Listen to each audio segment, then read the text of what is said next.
विद्या विनय संपन्ने ब्राह्मणे गविहस्तिनि सुनी चैव स्वपाके च पंडिताः समदर्शिनः। विद्या विनय संपन्न ब्राह्मण में वे वही तत्व है। गौ राजस प्रकृति वाले गौ में भी वही तत्व है।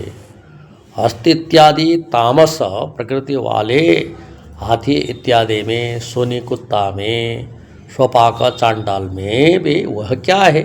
वही तत्व है। ऐसा समदर्शिनः पंडिताः भवन्ति, समदर्शन करने वाले पंडित होते हैं। अर्थात पंडित मतलब जो सर्वत्र एक परमात्मा को देखते हैं वह पंडित है, विषम दृष्टि वाले पंडित नहीं है, ऐसा लगता है मूल श्लोक में।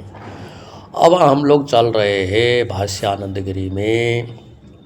पहले आनंदगिरी में यत् अपुनरावृत्ति साधनम तत्वज्ञानम तदेव प्रश्न द्वारेण विवृणोति।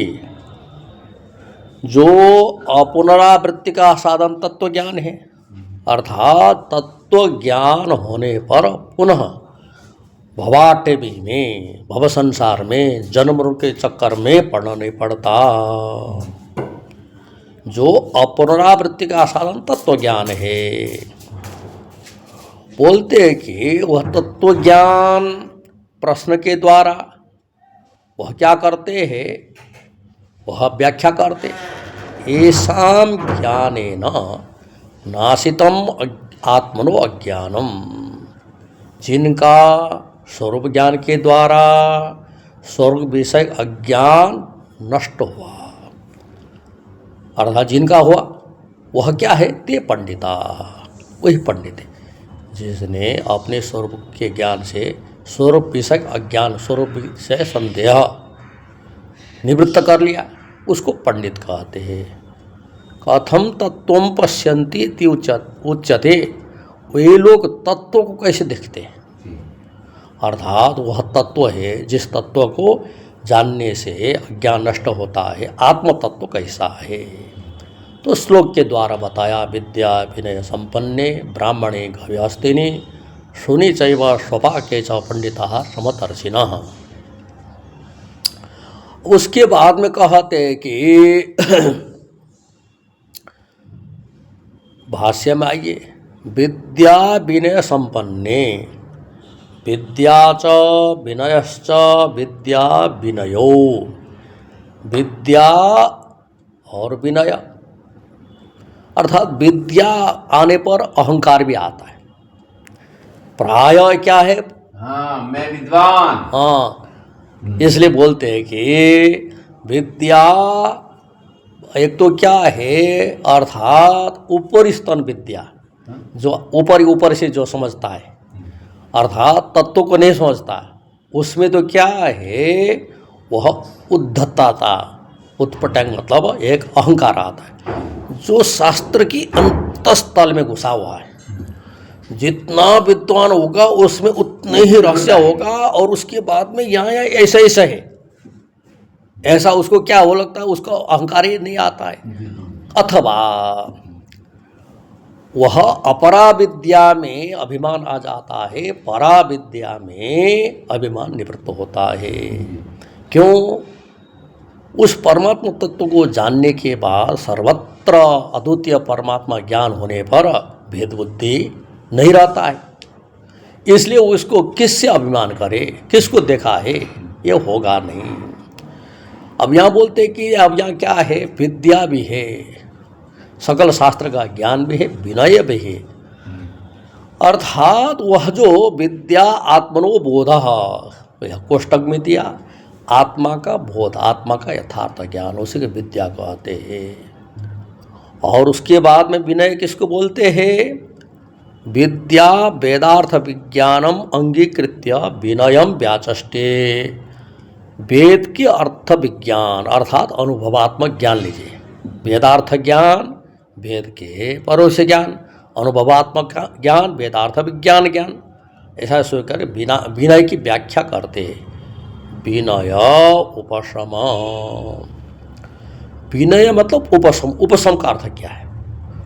आनंद गिरी लिखते हैं उपशमो निरहंकारत्वम अनौद्धत्यम, अहंकार रहित, उद्धतता रहित, अर्थात जो नियम में रहना, जो नियम के विरुद्ध नहीं रहना, वही उपशम। अर्थात शास्त्र का जैसा नियम है विद्वान वही से ही रहता है। शास्त्र तो जानता है। अधिकतर क्या हो, उद्धत वाले क्या करते हैं?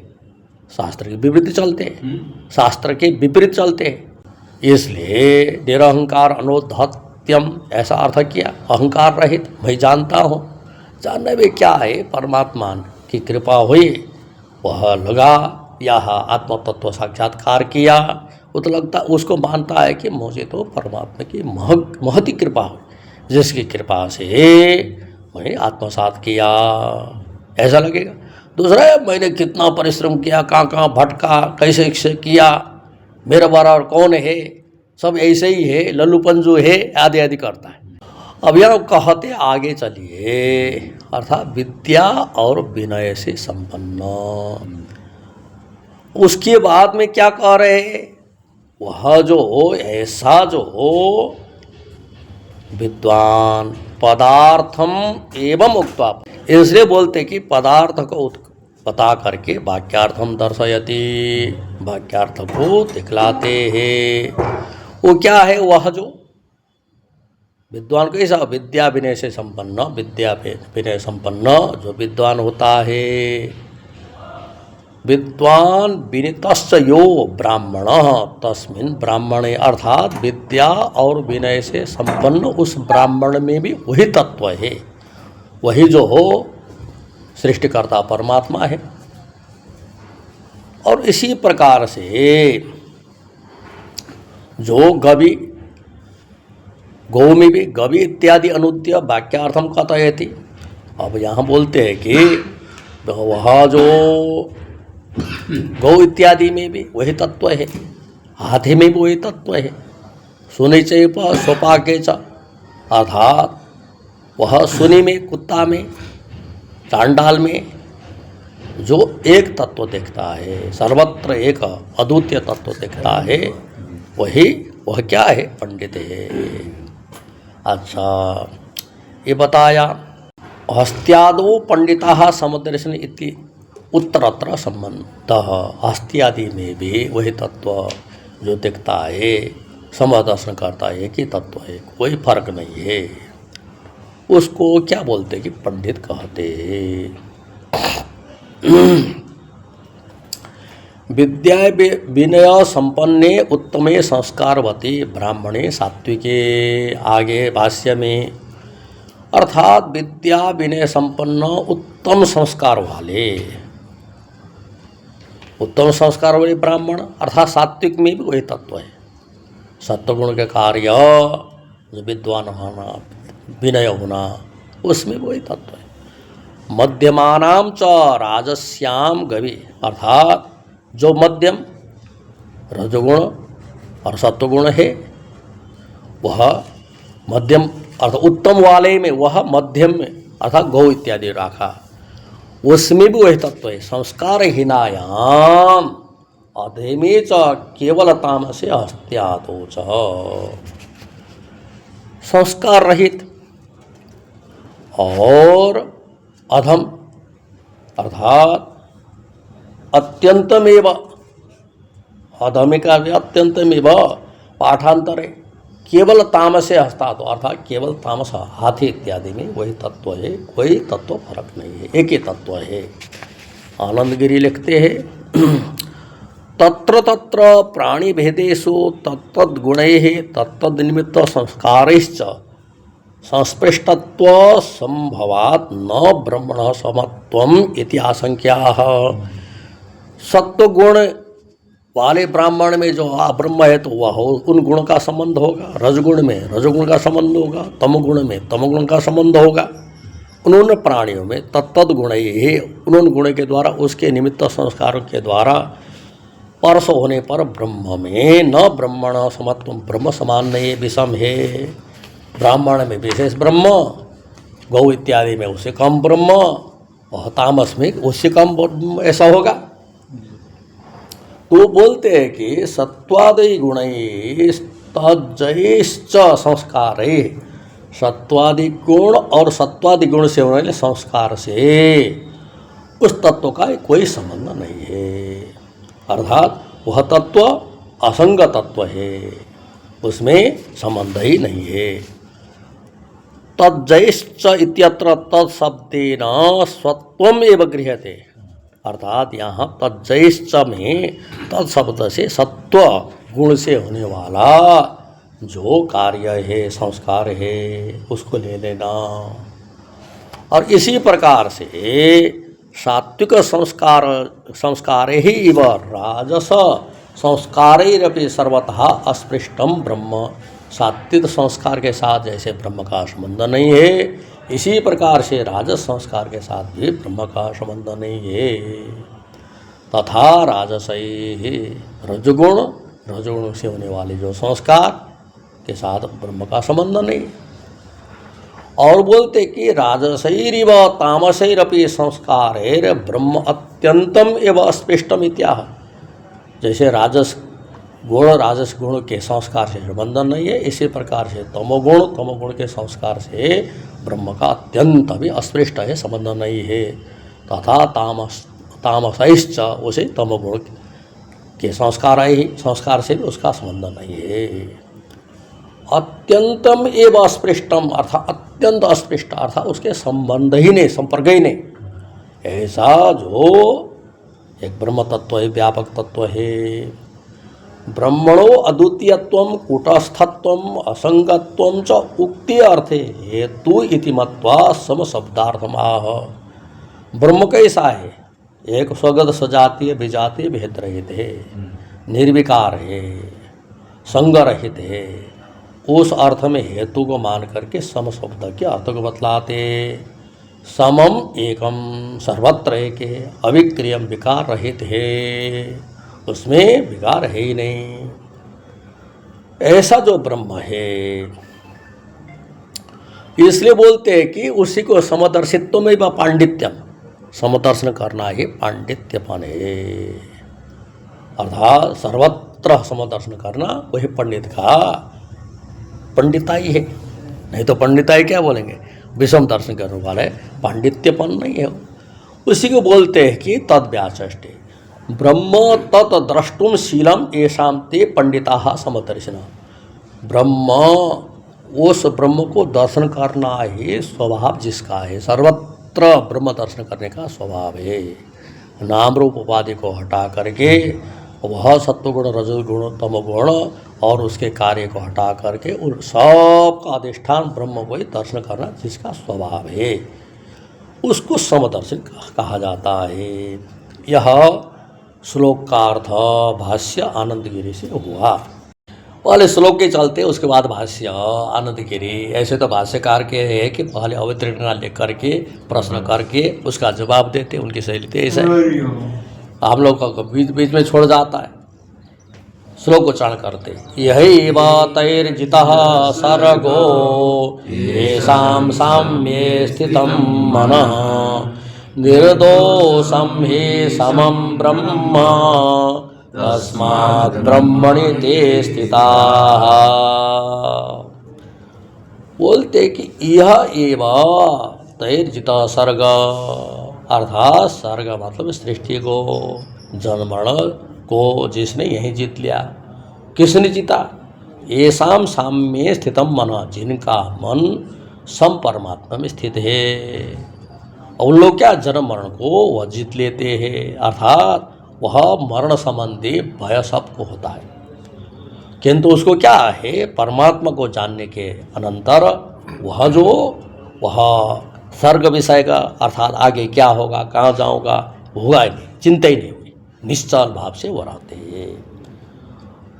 क्यों बोलते कि निर्दोषम समम ब्रह्म, क्योंकि सोसम ब्रह्म दोष रहित है, इसलिए उन लोग क्या है, ब्रह्म में ब्रह्मणित्य स्थिता, ब्रह्म स्थित होते हैं, अर्थात सर्वत्र परमात्मा को जीतने वालों को दोष नहीं लगता है। जो सर्वत्र परमात्मा को देखता नहीं वो दोष का भागी होता है। उसके लिए सर्वत्र परमात्मा न देखने वालों के लिए शास्त्रीय नियम है, इसको बताने जा रहे हैं। अब आइए हम लोग आनंदगिरी भाष्य में जाते हैं। सात्विकेषु राजसेषु तामसेषु च सत्वेषु समत्व दर्शनम अनुचितम इति संगते। सात्विक में, राजस में, तामस में, कोई सात्विक संस्कार है, कोई राजस संस्कार है, कोई तामस संस्कार है, जो समत्व दर्शन तो अनुचित है, उचित नहीं है, ऐसा शंका करने जा रहा है। वो भी धर्मशास्त्र गौतम धर्मसूत्र के अनुसार शंका करने जा रहा है। ननु अभोज्यान्नास्ते दोषवंतः, सर्वत्र समदृष्टि रखने वाले तो दोष वाले होते हैं। ऐसे दोष वालों का तो अन्न भी ग्रहण करना ही चाहिए। ऐसा दोष करने वाला क्या है, जो कैसा है, समदृष्टि क्यों? अब बोलते सूत्र आ रहा है, सर्वत्र समदर्शन तत्शब्देन परामृश्यते। अब यहाँ जो बोलते हैं कि ते अर्थात सर्वत्र समदर्शन, तत्शब्द का वह तत्शब्द से वो परामर्श होता, अर्थात उनका तो वह अन्न भी ग्रहण नहीं करना चाहिए, क्योंकि दोषी होते हैं। तेषां दोषवत्वात् अभोज्यन्यत्वम् इत्यत्र प्रमाणमाह, क्योंकि जो सर्वत्र ये दृष्टि करना तो दोष है, इसलिए उन लोग क्या दोषवत्व, दोष वाला होने से उनका तो अन्न भी ग्रहण नहीं करना चाहिए। यहाँ पंक्ति देख लीजिए, वहाँ कहाँ क्या क्या होता है उसमें नहीं जाना है। यहाँ तो उसको क्या अन्न भी ग्रहण करना दोष होता है। किनका प्रमाण बताते हैं, सूत्र बताते, समाभ्याम विषम समय पूजातः, समान में विषम करता है, विषम में समान करता है, ऐसा करने वालों को पूजा या हज हो, सम्मान इत्यादि, द्रव्य दान इत्यादि ऐसा करता है, वो तो क्या दोष का भागी होता है। समानाम अध्ययनादि भी, समान धर्म का नाम अध्ययन आदि के द्वारा समान धर्म वाले को क्या है, वस्त्र अलंकार आदि पूजया। अब क्या समान अध्ययन वाले आदि है, समान धर्म है, उसमें वस्त्र अलंकार आदि पूजा के द्वारा विषमे अर्थात विषम प्रतिपत्ति विषय क्रियमाणे सती, समान में विषम वस्त्र अलंकार इत्यादि विषम करता है। समान को समान देना चाहिए, समान को समान न देकर के विषम करता है।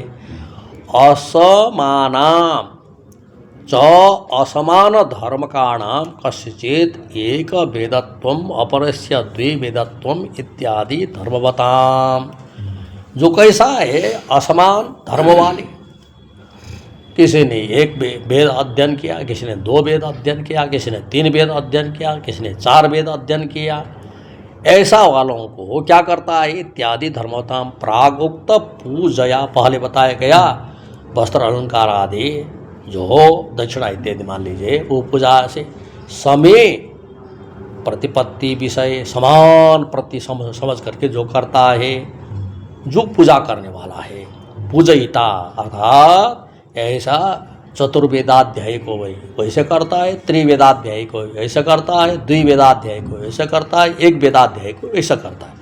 पूजयिता पुरुष विशेषम ज्ञात्वा प्रतिपत्तम कुर्वन्, पुरुष विशेष को जान करके प्रतिपत्ति न करते, धना धर्मा धीयते, वो क्या है जैसे अधिकारी है उसको उसके अनुसार करना चाहिए। यदि नहीं करता है, विषम करता है, समान में विषम करता है, विषम में समान करता है, वो दोष का भागी होता है। तेन सात्विकी राजस तामसयोश्च समबुद्धिं कुर्वन् प्रत्यवैति इत्यर्थ। इस कारण से आपने पहले बताया सात्विक में, राजस में, तामस में समबुद्धि करना तो दोष का भागी होगा, वो ठीक नहीं है। आपने कैसा उठ पड़ेंगे बात बताई महाराज, ठीक नहीं है, भगवान ने भी ऐसा बताया, हाँ ठीक नहीं। उत्तरत्वेन उत्तर श्लोकम अवतार है, तो उसके उत्तर रूप से उत्तर श्लोक को आगे अर्थात उस प्रश्न का जवाब अगले श्लोक से देते हैं। न ते दोषवंतः, अर्थात वे लोग सर्वत्र ब्रह्म दृष्टि रखने वाले दोष वाले नहीं है। क्यों, कथम, कैसे नहीं है? स्मृति अवष्टम्भेन सर्वसत्वेषु समदर्शिनां दोषवत्वम उक्तम कथम नास्ति इति प्रतिज्ञा मात्रेण सिद्ध्यति इति शंकते। वह गौतम धर्म स्मृति के अनुसार सर्वसत्वेषु समदर्शिनां दोषवंतम, सब सत्वगुण रजगुण तमगुण में समदर्शियों को दोष बताया। आप कैसे बोलते हैं नहीं है? बोलने मात्र से नहीं होगा। न ते दोषवंत इति प्रतिज्ञा मात्रेण उक्तम दोषवंतम नास्ति कथम सिद्ध्यति। दोष नहीं है, दोष नहीं है कहने मात्र से वह दोष नहीं है कैसे सिद्ध होगा? उसमें तो दोष है, स्मृति स्पष्ट कह रही है। तो बोलते कथम, कैसे दोष नहीं है? श्लोक के द्वारा जवाब दे रहे हैं। अर्थात यहाँ उसके नियम के अनुसार पढ़ना, तो यहाँ जा करके श्लोक शुरू होता है। यही बतैर्जितः सर्गो येषां साम्ये स्थितं मनः निर्दोषम ये समम ब्रह्म तस्मात् ब्रह्मणि ते स्थिताः। अब बोलते हैं कि कैसा है? आनंद गिरी लिखते हैं स्मृतेर गतिम अग्रे वदिष्यन् निर्दोषत्वं समत्वदर्शिना विशदयति। जो गौतम धर्म स्मृति के गति अर्थात उसका क्षेत्र, उसका विषय आगे बताएंगे। अब बोलते हैं कि जो समदर्शियों का दोष नहीं है, इस बात को बतलाते हैं। क्या है? तो बोल रहे हैं कि जिसका मन सम ब्रह्म में साम्य परमात्मा तत्व में स्थित होगा, उन लोग यहीं पर जीते हुए ही जो क्या है जन्म मरण के चक्र को छोड़ जाते हैं। बोलते कि सर्वेषां चेतनानां साम्ये प्रवण मनसां ब्रह्म लोक गमनम अंतरेण अस्मिन्नेव देहे परिभूत जन्म नाश शेष दोष राहित्य हेतुमाह। सर्वेषां चेतनानां साम्ये, सब चेतन समान है। मन क्या है? स्वतः उसमें जाता है। प्रवण मनसाम अर्थात प्रयत्न किए बिना ही सर्वत्र परमात्मा देखना जिस मन का स्वभाव। ब्रह्मलोक का गमनम अंतरेण, वो तो क्या है? ब्रह्मलोक जाने से पहले ही ब्रह्म के लिए जाएंगे, ब्रह्मा जी के भोग से भोग करेंगे, ब्रह्मलोक का भोग करेंगे, उसके बाद ब्रह्मा जी के उपदेश के द्वारा मुक्त होंगे, ऐसा नहीं। ब्रह्मलोक गमन से पहले अस्मिन एव देह, इसी देह में परिभूत जन्मना अशेष दोष राहित्य, वो जन्म इत्यादि उनका अर्थात षड्भाव विकार, देह के षड्भाव विकार से रहित हो जाता है। इसलिए प्रवण मनसाम का अर्थ है कि स्वतः मन का वह साम्य परमात्मा में जाने का स्वभाव हो गया, प्रयत्न नहीं करना पड़ता, लिख जाना नहीं पड़ता, स्वतः जाता है। इस कारण से जैसे जल का निम्न स्तर में जाने स्वभाव है, मन का स्वभाव क्या है? उसको सम परमात्मा में जाने का स्वभाव हो गया।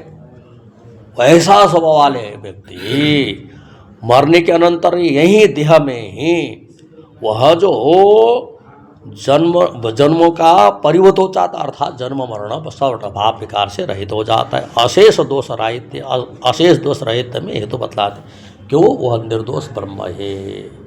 निर्दोष ब्रह्म को जानने से इसका भी सारा दोष निवृत्त होता है, इसलिए वह ब्रह्म में स्थित होते हैं।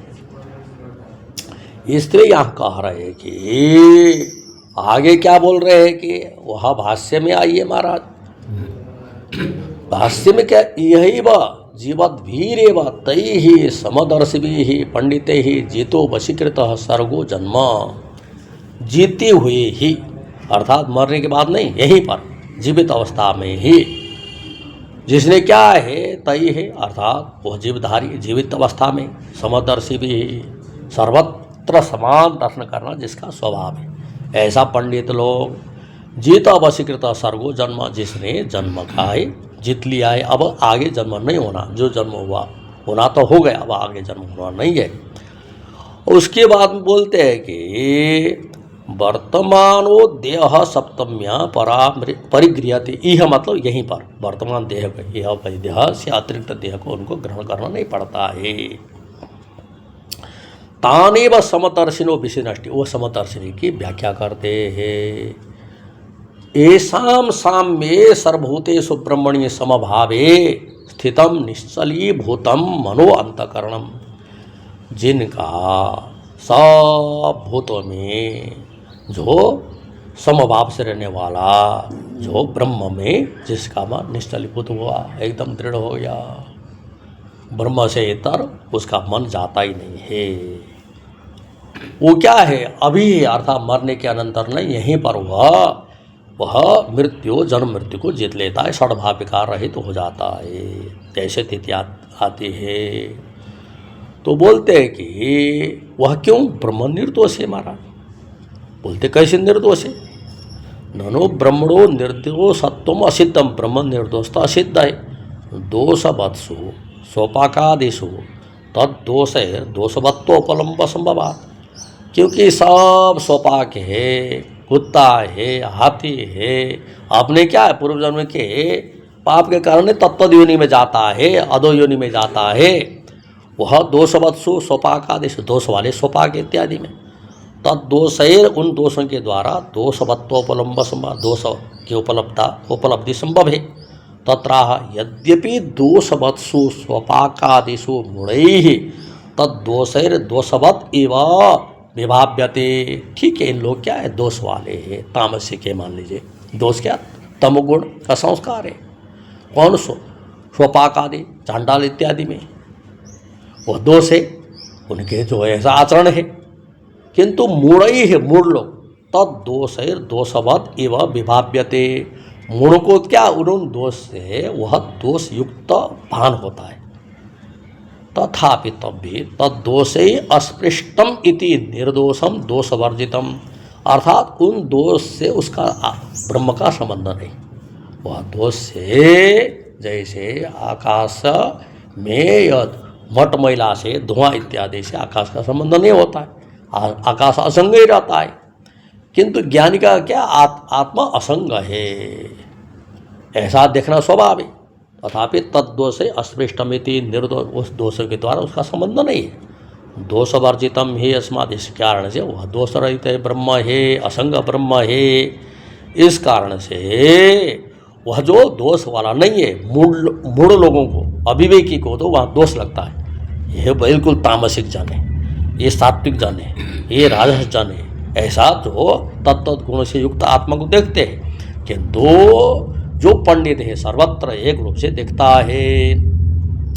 यस्मात् तन्निर्दोषम तस्मात् तस्मिन् ब्रह्मणि स्थितैर निर्दोषैः सर्गोचित इति संबंध, जिस कारण से वह ब्रह्म निर्दोष है, उस कारण उस ब्रह्म में स्थित निर्दोष है, अर्थात जो स्थिति ब्रह्म में स्थित है उसमें कोई दोष दिखाई नहीं देता। मूढ़ को अविवेक को दोष दिखाई देता, विवेक को दोष के ओर दृष्टि नहीं जाती, दोष की ओर दृष्टि नहीं जाती है। इस कारण से क्या है निर्दोष ब्रह्म दिखाई देता है। वह निर्दोष ब्रह्म दर्शन करने वाला जन्म मरण को इस जीवित अवस्था में ही जीत लेता है। ब्रह्मणो गुण भूयस्त्वात् अल्पीयान दोषोपि स्यात् इति आशंका, यदि ब्रह्म में अधिक गुण है तो थोड़ा दोष भी तो होगा ना। मनुष्य में जितने भी गुण होगा, प्राय क्या है जितना भी बढ़िया से बढ़िया गुणवान हो उसमें कुछ न कुछ दोष दिखाई देता है, सामान्यतः रहता ही है। इसी प्रकार से उसमें गुण की अधिकता हो तो दोष भी तो थोड़ा होगा ना। ना ब्रह्म में ऐसा नहीं है, ब्रह्म में नहीं है, लेकिन नापि स्वगुण भेद भिन्नम निर्गुणत्वा चैतन्यस्य, ऐसा बताने जा रहे। अच्छा इसमें क्या हुआ न, तथापि तद्दोष अस्पृष्टमिति निर्दोषम दोषवर्जितम ही अस्मात्, अर्थात वह उन दोष से स्पर्श नहीं है, इसलिए निर्दोष ब्रह्म है। अब बोलते कि क्या है उसमें चलना पड़ा, ब्रह्मणो गुण भूयस्त्वात् अल्पीयान दोषों भी स्यात् इति आशंका, जवाब देते हैं थोड़ा थोड़ा दोष तो उसमें भी होगा, वो सर्वज्ञ होने के कारण, निरपेक्ष होने के कारण उसमें दोष नहीं है। नापि स्वगुण भेद भिन्नम निर्गुणत्वा चैतन्यस्य, चैतन्य निर्गुण होने के कारण स्वगुण भेद से वो भिन्न नहीं है, अर्थात उसमें अपने गुण होगा ना और से भिन्न होगा ना, वो ऐसा नहीं होगा। सर्वत्र वह निर्गुण ब्रह्म समान है। आगे आनंदगिरी में चेतनस्य स्वगुण विशेष विशिष्टत्वम अनिष्टम निर्गुणत्व श्रवणात् इति अयुक्तम इत्यादीनां परिशेषात् आत्मधर्मत्वस्य कैश्चित् निश्चितत्वात् इति आशंक्याः। चेतन क्या स्वगुण विशेष से विशिष्ट है, अपने अपने गुण से विशिष्ट है, तो वो अनिष्टम वह अनिष्ट है। यदि चेतन को अपने गुण से विशिष्ट मानते हैं, कई संप्रदाय वाले ऐसा मानते हैं, अनिष्ट है। क्यों? वह निर्गुण सुना गया। निर्गुणम अशब्दम अस्पर्शम अरूपम अगंधम इत्यादि श्रुति है, वह गुण नहीं है। निर्गुणत्व समत वह श्रवणा और निर्गुण समझ इति अयुक्तम, वो आप जो कर रहे वो भी अयुक्त है, ठीक नहीं। उसमें इच्छा होगा ना सृष्टि करने की, स्थिति करने की, संहार करने इच्छा हुई। इच्छादि नाम परिशेषात, इच्छादि उसमें परिशेष होने से आत्मधर्मत्वस्य कैश्चित अर्थ आत्मा में परिशेष इच्छादि रहता है। बोलते कि ऐसा कुछ समाधि लोग मानते हैं आत्मा में परिशेष धर्म रहता है, ऐसा मानते हैं। तो बोलते कि नहीं, जो धर्म इच्छादि धर्म क्षेत्रज्ञ में है, अनात्मा में है, आत्मा में नहीं है, ऐसा त्रयोदश अध्याय में बताएंगे। वक्षति च भगवान इच्छादीनां क्षेत्र धर्मत्वम, भगवान क्या बताएंगे? इच्छा द्वेष सुखम दुखम संघातश्चेतनाधृति एतत् क्षेत्र समासेन स्वीकार मुदारितम इत्यादि। वह इच्छादि क्षेत्र का अर्थात वह अनात्मा का धर्म है, आत्मा में नहीं है, ऐसा बताएंगे।